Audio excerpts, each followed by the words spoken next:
li ma ci njëkk retenir mooy ku ko bind juriste la terme yépp c'est clair net et limpide très bonne réponse loolu laa ci mën a njëkk retenir d'abord avant loolu aussi première réponse mooy président de la République du Sénégal moo njëkk a tweeté wax ci lu mu ciy wax bu mu waxee loolu dafa répété rek Barack Obama amul kenn ko gën a puissant président des États-Unis yaa gën a puissant bi muy ñëw fii Sénégal dafa tombé benn état aux États-Unis validé sëy diggante góor ak góor mu coïncider moom mu ngi ñëw fii dañ ne takk Macky Sall taxaw ak Barack Obama question boobu moo njëkk a génn mais mu am réponse bi nga xam ne Macky Sall génnee na ko ñun suñu ay société lañu mënuñu accepter lii mun nañ nangul nag ku nekk droit waaye fii c'est une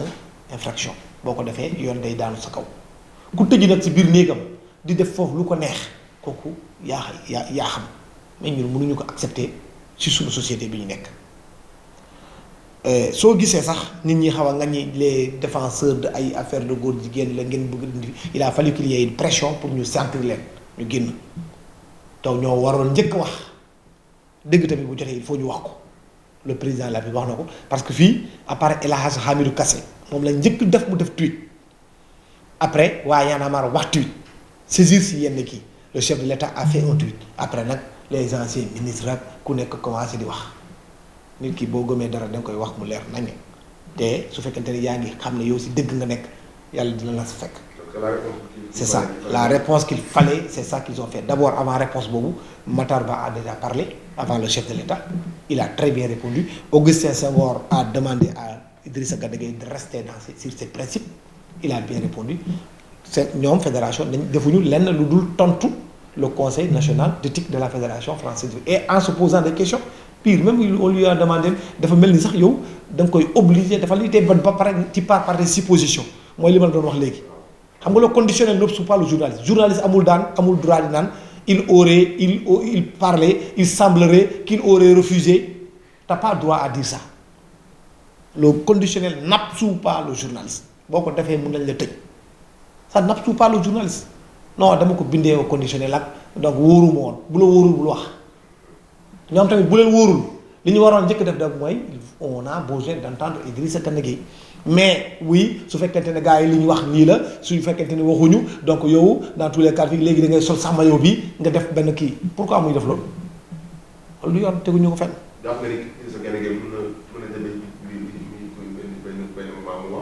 mais les clubs am na benn partie des supporters de Paris qui ont sorti aussi ont communiqué pour défendre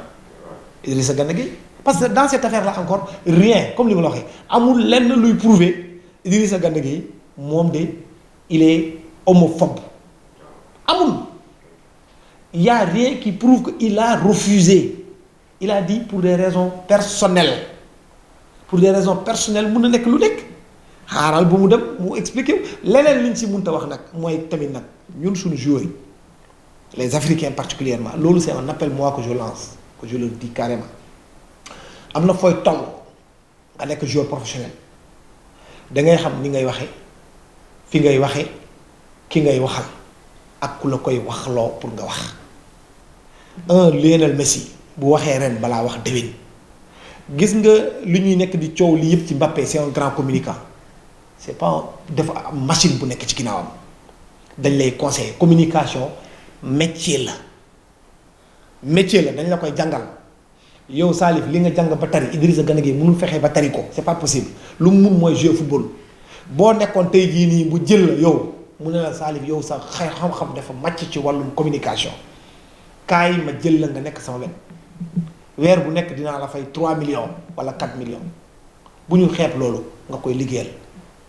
su dara amee balaa muy wax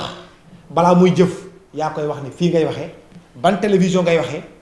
ban moment ngay wax l'opportunité damay joxe benn firnde rek Zinedine Zidane en 2006 bu mu mbëkkee Materazzi bu mu génnee staffam dafa ne day communiquer mais dañ tam benn journaliste France ak nu mu bëree journaliste yëpp am l'équipe am monde am tout ce que tu veux ils ont choisi un seul journaliste il s'appelle Michel Denisot ñu ne Zidane kii ngay waxal fan ngay waxee ñu ne canal ngay waxee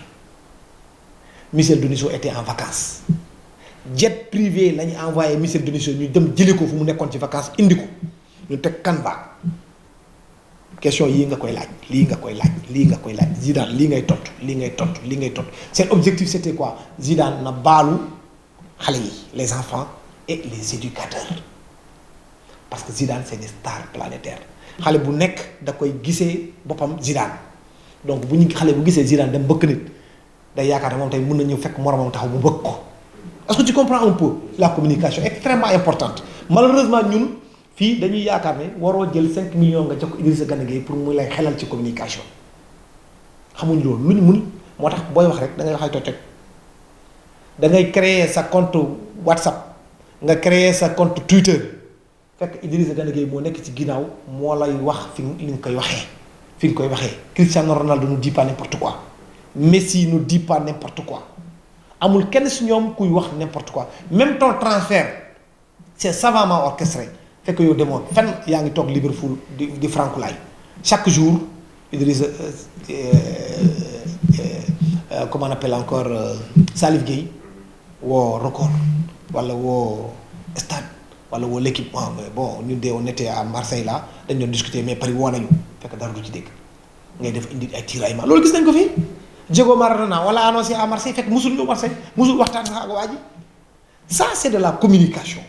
loolu il faut que nit ñi ñu sóoraale loolu comme ni ngay sóoraale diététicien jour du lekk n'importe quoi soupe kanje maafe nga mel ni non c'est pas possible